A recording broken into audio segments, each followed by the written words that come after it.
ஆன்மீக சொந்தங்கள் அனைவருக்கும் வணக்கங்க. இன்றைக்கி நம்மளுடைய சேனலில் என்ன மாதிரியான சிறப்பான விஷயங்கள்லாம் பார்க்க போகிறோம் அப்படின்னு பார்த்தீங்கன்னா, விருச்சிக ராசி அன்பு நேயர்கள் அனைவருக்கும் நவம்பர் 24ஆம் தேதி அன்று கிரக நிலைகளுடைய அமைப்பு மாறுது. இதனால் நீங்கள் உங்கள் வாழ்க்கையில் என்னென்ன மாதிரியான விஷயங்களை பார்க்க போகிறீங்க, என்னென்ன விஷயத்தில் ரொம்ப கவனமாக இருக்கணும், என்னென்ன விஷயங்கள்லாம் பண்ணணும் பண்ணக்கூடாது அப்படிங்கிறத பற்றி தான் நான் இந்த பதிவின் மூலியமாக உங்கள்கிட்ட முழுசாக ஷேர் பண்ணிக்க போகிறேன்.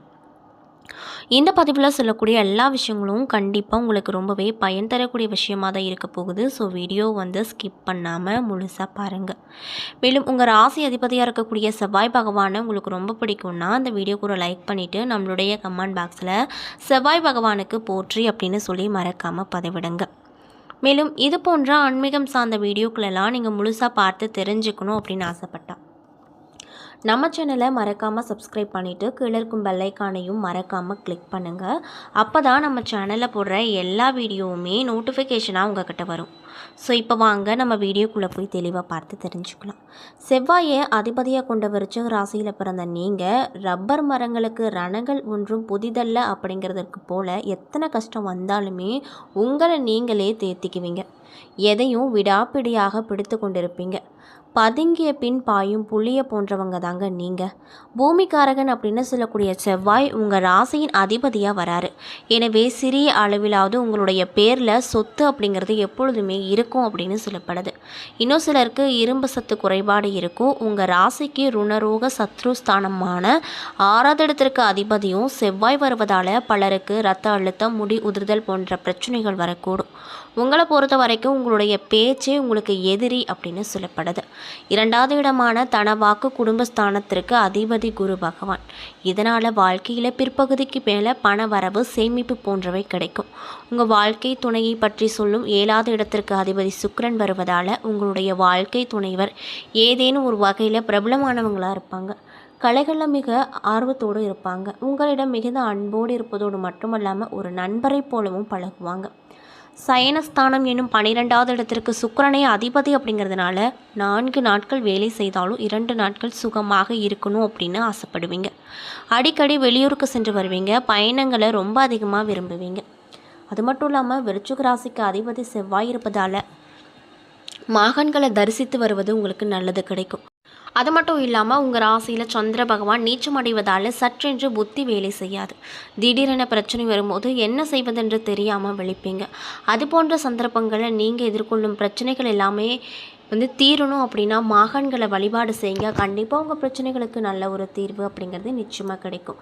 மேலும் 28ஆம் தேதி சனி பகவான் வக்ர நிவர்த்தி ஆகிறாரு. இதனால் இந்த விருச்சிக ராசிக்காரங்களுக்கு என்ன மாதிரியான விஷயம் நடக்குது அப்படிங்கிறத பார்க்கலாம். விருச்சிக ராசிக்கு சனி பகவான் 3 முயற்சி ஸ்தானத்தின் அதிபதி, தைரியம் வீரியத்தை கொடுக்கக்கூடியவங்க. 4 சுகத்தை கொடுக்கக்கூடியவர். 5வது இடத்துல சனி பகவான் வக்ரகதியில் அமர்ந்து பலனை கொடுத்து கொண்டே இருப்பது மன ரீதியான நிறைய குழப்பங்களை தீர்த்து கொடுப்பாரு அப்படின்னு சொல்லப்படுதுங்க. அது மட்டும் இல்லாமல் வலிமையான முடிவு எடுக்கக்கூடிய தன்மை கிடைக்கும். சகோதரர் வகையில் இருந்து வந்த கருத்து வேறுபாடுகளும் உங்களுக்கு நீங்க போகுது. ஆக மொத்தத்தில் இந்த சனி நிவர்த்தி அப்படிங்கிறது உங்களுக்கு நிறைய விதமான விஷயம், அதாவது நன்மை தரக்கூடிய விஷயத்தை தான் பெற்றுக் கொடுக்க போகுது. அதில் எந்த ஒரு மாற்று கருத்துக்களும் இல்லை அப்படின்னு சொல்லப்படுதுங்க. மேலும் கிரக நிலைகளை ஆராய்ந்து பார்க்கும்போது மாத தொடக்கத்தில் உங்களுடைய ராசியை உச்சம் பெற்ற குரு பார்க்குறாரு.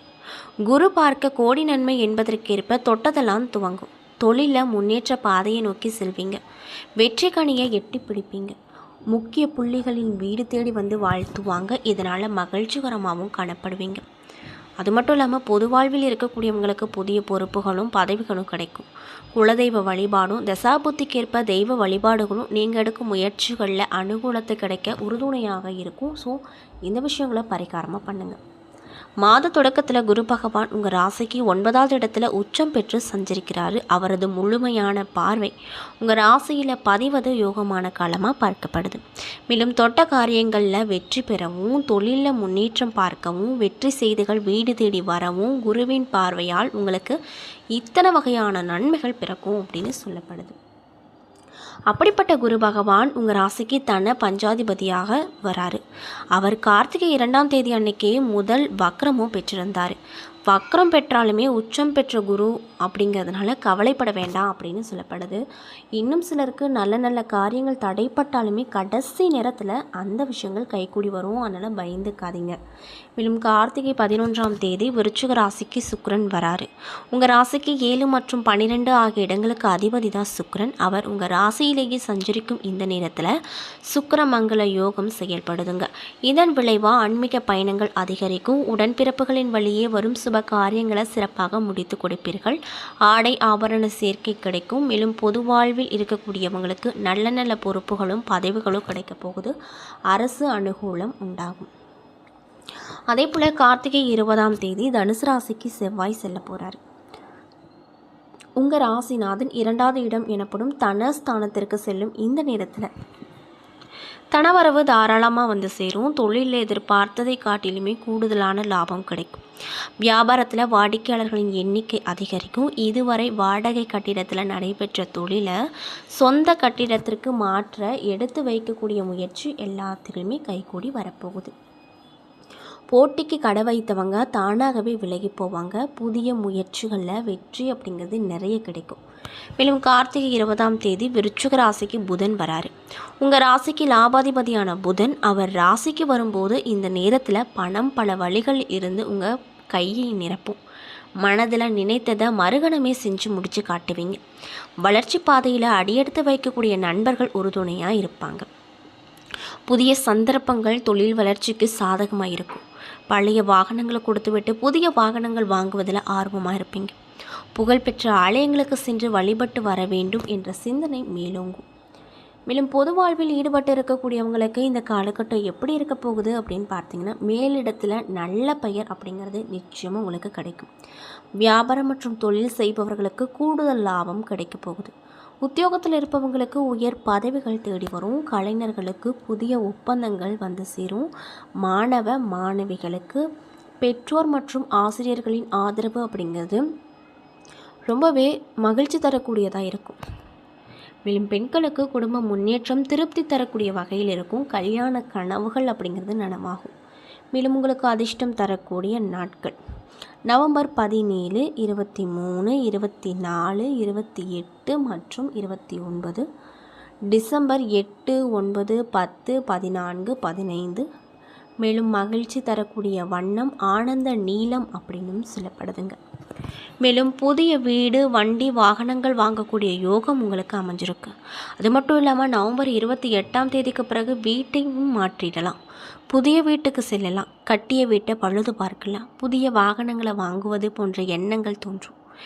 எந்த இடத்துல வாங்கலாம் என்பது போன்ற குழப்பங்களும் இருக்கும். இனி தெளிவு கிடைக்கக்கூடிய அமைப்பு உங்களுக்கு அமைஞ்சிருக்கு.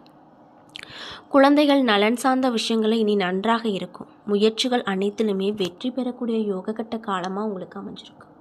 குழந்தை பாக்கியத்திற்காக காத்திருப்பவங்களுக்கு அந்த விஷயங்களும் நடக்கும். திருமணத்தில் இருந்து வந்த தடைகள் நீங்கி நல்ல வரன்கள் கிடைக்கும். முயற்சியினால் லாபம் கிடைக்கும். சனி வக்ர நிவர்த்தியாகி லாபஸ்தானத்தை பார்ப்பதால் உங்களுடைய முயற்சியால் திட்டத்தால் புத்திசாலித்தனத்தால் லாபத்தை அடையக்கூடிய காலகட்டமாக இந்த காலகட்டம் உங்களுக்கு இருக்க போகுது. மேலும் இந்த 24ஆம் தேதிக்கு பிறகு நல்ல வளர்ச்சி நிறைந்த காலகட்டமாக இருக்கும். அதில் எந்த ஒரு மாற்று கருத்தும் இல்லை, சந்தேகமும் இல்லை அப்படின்னு சொல்லப்படுது. என்ன நண்பர்களே, இந்த பதிவுகளில் விருச்சிக ராசி அன்பு நேயர்கள் அனைவருக்குமே நவம்பர் 24ஆம் தேதிக்கு பிறகு கிரகங்களுடைய மாற்றங்கள் மாறுது. இதனால் நீங்கள் என்ன மாதிரியான விஷயத்தில் ரொம்ப கவனமாக இருக்கணும், என்னென்ன விஷயங்கள்லாம் பண்ணணும் பண்ணக்கூடாது, பரிகாரங்கள் மாதிரி என்னென்ன மாதிரி விஷயங்களை நீங்கள் மேற்கொள்ளணும் அப்படிங்கிறத பற்றியும் நான் இன்றைக்கி இந்த பதிவின் மூலியமாக உங்கள்கிட்ட ஷேர் பண்ணியிருப்பேன். இந்த பதிவில் சொல்லியிருக்கக்கூடிய எல்லா தகவலுமே கண்டிப்பாக உங்களுக்கு பயன் தரக்கூடிய தகவலாக தான் அமைஞ்சிருக்கும். ஸோ வீடியோ பிடிச்சிருந்தால் லைக் பண்ணுங்கள், ஷேர் பண்ணுங்கள். அது மட்டும் இல்லாமல் இது போன்ற ஆன்மீகம் சார்ந்த வீடியோஸ் எல்லாம் நீங்கள் முழுசாக பார்த்து தெரிஞ்சுக்கணும்னு நினச்சா நம்ம சேனலை மறக்காமல் சப்ஸ்கிரைப் பண்ணிவிட்டு கீழே இருக்கும் பெல் ஐக்கானையும் மறக்காமல் கிளிக் பண்ணுங்கள். அப்போ தான் நம்ம சேனலில் போடுற எல்லா வீடியோவுமே நோட்டிஃபிகேஷனாக உங்கள்கிட்ட உடனுக்குடனே வந்து சேரும். நன்றி.